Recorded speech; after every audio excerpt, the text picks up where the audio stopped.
actually that improves. When you have improved or when you have achieved a stage, then it becomes very difficult to improve. And at that time, this approach or this attitude helps.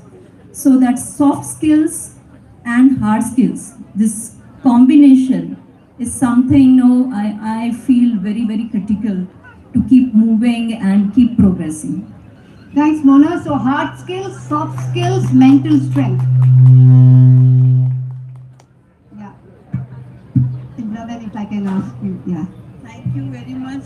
I'm really privileged by being with all of you.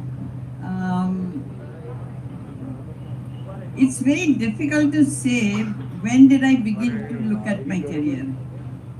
I grew up in a very large joint family, a very traditional joint family. Education was meant for being a good homemaker and not a career. But when I married at 18 to a husband who was a PhD. And I was not even a high school pass. So the first step I said, if my husband is a PhD, I must at least be a graduate. That was the first baby step I took. And because we were out of the country in Chicago, and my husband was very supportive, so I joined the university. And let me tell you, there are opportunities which come your way, choices which come your way. Either you take it or you drop it. My choice came when my husband's dean asked me, young lady, what do you want to do? I said, I want to study. So he looked at my husband and said, Parik, let her go to school. And my husband says, it's too expensive. So the dean asked him whether he was getting a scholarship, and he said no. A week later, he called my husband and said, you get a scholarship, let your wife go to school. Now, this was the opportunity, I had to take it. And it was not going to give me a degree, I know. But I just took it for the sake of learning, education. And it just happened that I had lot of opportunities. From Chicago, we went to Denmark, and the university was free. So I took every single English course which was available. English poetry, American poetry, English literature, American literature, any course in English I took for a whole year and a half. And then we came back to India. But again, as most of you will know, audience sitting here, that it's not easy in 1970s to be married and go and study in an in-law's house. So it was very difficult I got my admission after a year of fighting with the Senate of Bombay to give me admission, just to get a degree. It took me a year. I could go to the university for 5 days because it became very difficult. And the social system, I'm not complaining of my social system. The environment in the country was at that time, women should get married, make a home, have children and settle down. So, but my husband thought since I was doing very well in the university in Chicago, going from Calcutta to Chicago, I took 2 courses and I got an A and a B+. So my husband thought she can study. So we went back to the US so 8 years after my marriage, I got my BA. 9 years after my marriage, I got my MA. And then 8 years later, 17 years later, I got my PhD. So it is, but every time there was an opportunity, there was some support system available which propelled me and pushed me to take make that choice. It was not an easy choice, but it was a choice available to me, so I took it. And my thesis were written from 9 o'clock at night till 2 o'clock in the morning, almost for 9 months. Because there was a son, there was a home to manage, my in-laws kept coming and going from nearby places. My parents kept coming, but it was a choice and it was a decision that it's not going to be, nobody is going to put roses if you are going to make a departure. They are going to be thorns. So have the courage to walk the thorns, make your feet bleed, and you will get across. That that was my attitude. I said, I will walk the thorns, I will make my feet bleed, but I will finish, I will do my PhD. If in 18 I said I want to do my PhD, it would not have been possible. So it's always easy to take a tiny baby step and move forward. And once you take that step, the other steps they follow or they become easier. So that is how I did it. Wonderful. Thank you. Really, never say never. Grab every opportunity. Grab every opportunity and keep walking. Take the first step. Wonderful. Thank you so much. Rachna? Thank you, Shanti, and thank you, Kotak, for inviting me at this beautiful initiative. The sculpture is indeed beautiful and it symbolizes infinity, and that's what I see here in all the women here, that we have infinite power only if we have that courage to walk on, right? So if I have to tell a little bit about my journey, is that I am qualified as a dentist, okay? I was very ambitious. I wanted to pursue my master's, but then I belong to a very conservative Marwari family. I got married and then kids happened, so there was a break in the process. But I still continued to work for a decade or so, but balancing both the 9 to 5 and the family, 2 young children, with a husband being a first generation entrepreneur, he's struggling, I'm struggling. I decided that I should take a step back, okay? So I chose to take a step back. At that moment when I chose, it was very frustrating. I felt like, what am I doing, I studied so hard for it and now I'm giving it all, So initially there was a hint of frustration when I chose to give up my career. But when I was sitting at home, I realized that I just can't sit at home. Let's do something else, okay? So we had a family business of IT. I said, okay, I can do something in this field. So I happened to join the family business. Like when I went there, I realized that I don't know anything about it. Oh, how am I going to contribute? How am I going to make any meaningful contribution there? So I said, let's go back to learning, because learning, as Miss Mona said and Indiraji said, learning is something that really empowers us. So then I did my management in marketing, and I decided to join the company.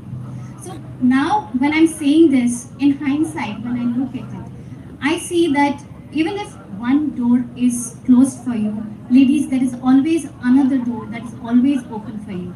You have to look for opportunities, and when opportunities come towards you, please have an open heart and welcome it with open arms. That's my greatest learning, I can say.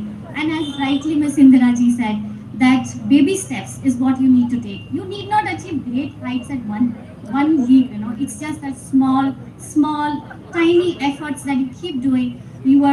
I must say that I am the FICCI chair, and the theme for my year is Be Phenomenal. And the meaning of that is to be a better version of yourself. So I'm saying that if you were this much, the next day you need to be better than that.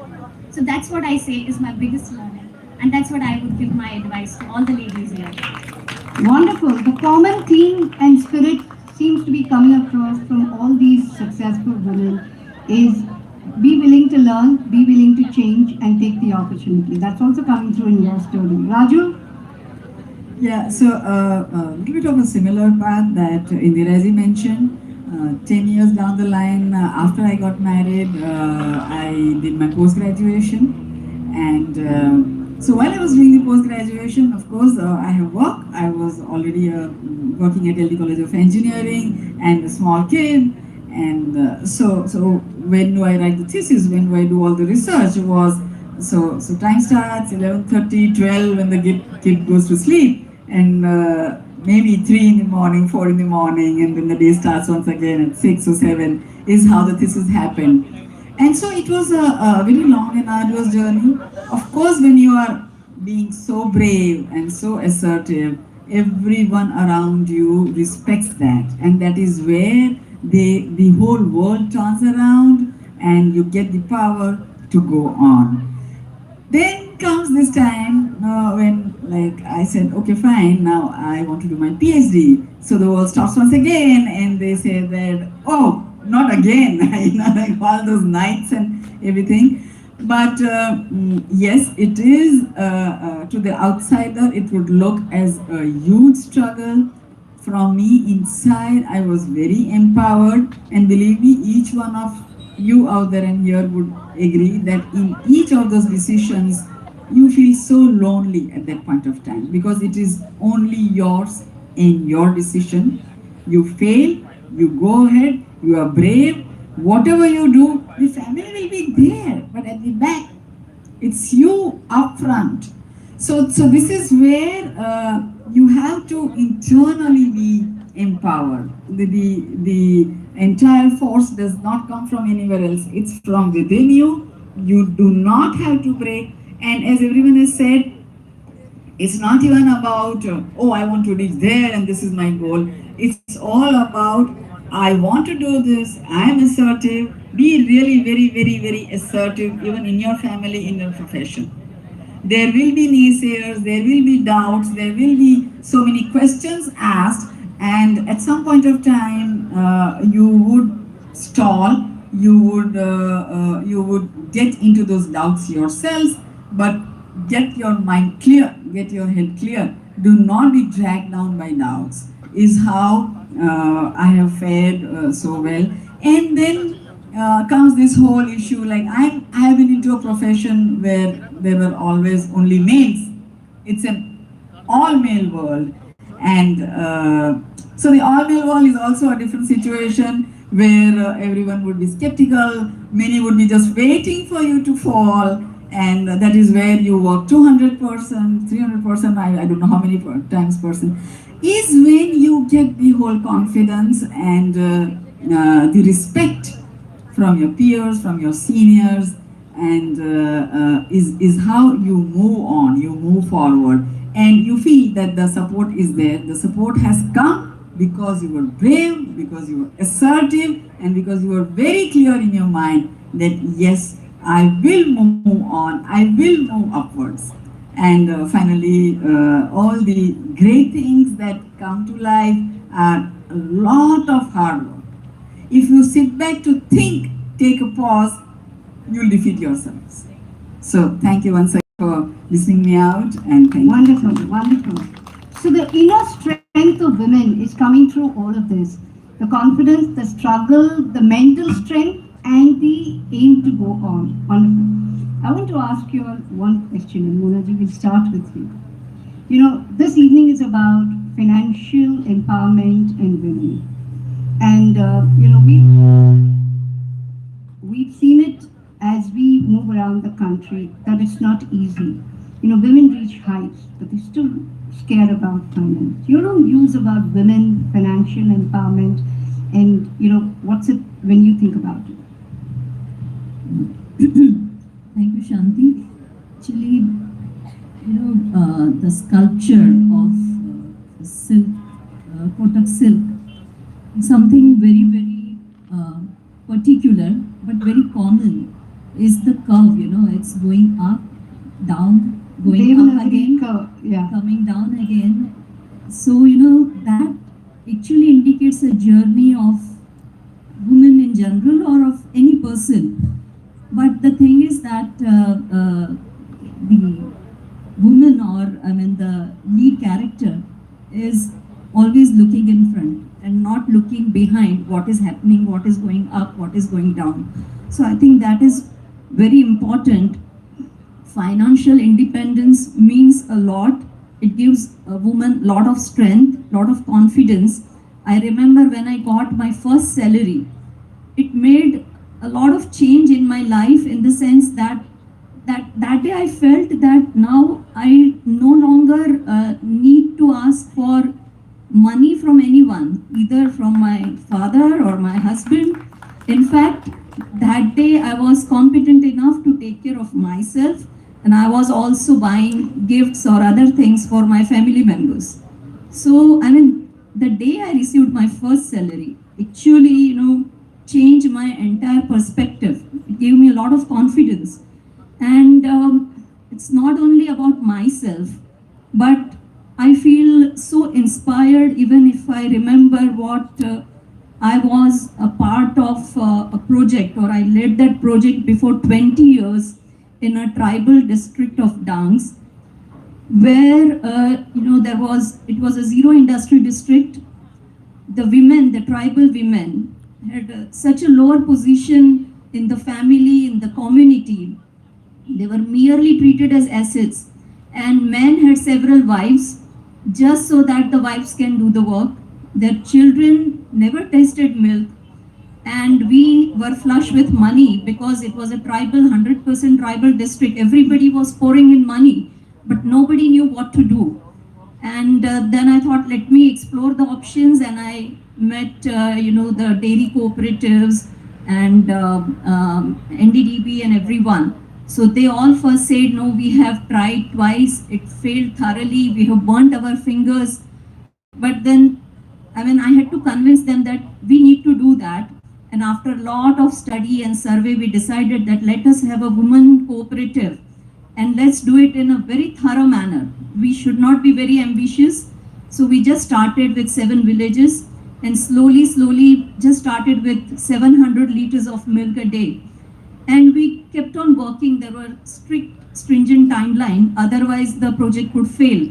And we needed to build chilling centers and all those things. So after all those patience, working and taking everybody along, after 2 years, there were more than 30,000 milk cooperatives that were providing about 60,000 liters of milk. And the women became the most powerful person in the family. Wow. And in the community. They were earning 8 to 10,000 rupees per month. They were telling their husbands what to do. They were able to give and feed their children with milk and other things. So a sea change and lot of women empowerment. And after 4 or 5 days, when I was just walking in for a meeting, one lady suddenly came running and just hugged me. I couldn't recognize her, but then she told me, Madam, I'm that person with whom you arranged or organized the first milk cooperative, and today I am on the board of director of Vasudhara Dairy, and I have come to Gandhinagar for a meeting. Wow. So that was the women empowerment I saw, and with women I saw the entire tribal society getting empowered, and this model was adopted by the state government for development of tribal area. So this is the power of women, not only to transform one's own self, but to transform their family, to build a future for their children, and to build future for the entire community and be a model for other similar communities. So I think rather than myself, those women keep inspiring me. And that was the financial independence because they started early. So it makes a lot of difference. And with that, how to utilize that finance wisely. I think it comes so natural to women. And we should keep building that. And I'm sure Kotak Mahendra will be a partner in this financial journey or financial independence and financial capacity building of women. Amazing. Such a wonderful story. Please get, yeah. And you also talked about training. Yes. I think that is very important. The first time a woman sees money in her account and money growing, she becomes empowered. I have helped my secretaries, or even on the road, if I'm going in a taxi and I give a tip, I tell the driver, put this in your daughter's name. And all your tips, put it in your daughter's name. And you will see it grow. Because it's very important that they have to first feel the power of money. And once they feel the power of money, that they can do what they like, they can buy few small trinkets for themselves without feeling guilty or without asking anybody. And I've seen many women, because they are empowered, they can leave their husbands and start their own home. If the income Situation happens, happens, this is because of the financial empowerment and the financial management. They go through the training, but empowerment is one thing, but training is very important. How to save that money and how to make it grow. That helps quite a bit. I completely agree. In fact, it has been our experience that women are much more careful and responsible with money than their counterparts because they understand the value of it. They are more risk averse, but they understand the value of it and they treat it very differently. We've seen this in, behaviors. Sorry, Rachna. My thoughts also resonate with the speakers sitting here. I, you rightly said that when you educate a woman, you educate a family. Imagine if you put financial literacy to it. You know what will happen to the nation? Like rightly you said, in your speech, there is like 50% of the population is women, and we are not anywhere contributing to our economy. And imagine if we put financial literacy to that. There is a story that I would like to share here. There is a village I read it somewhere. There is a village in the south where there was a group of ladies who were running a undergarment factory. Okay, so that factory was run totally by women, and they were like very independent and doing everything, all sorts of things, and earning well. So what happened was all the men that had to marry these girls, they had to shift to this village. So it was a reverse kind of situation. The woman was not leaving the maternal house to go and stay in the husband's house, but the husband was coming to stay at the woman's house. See the society that is changing. So that's what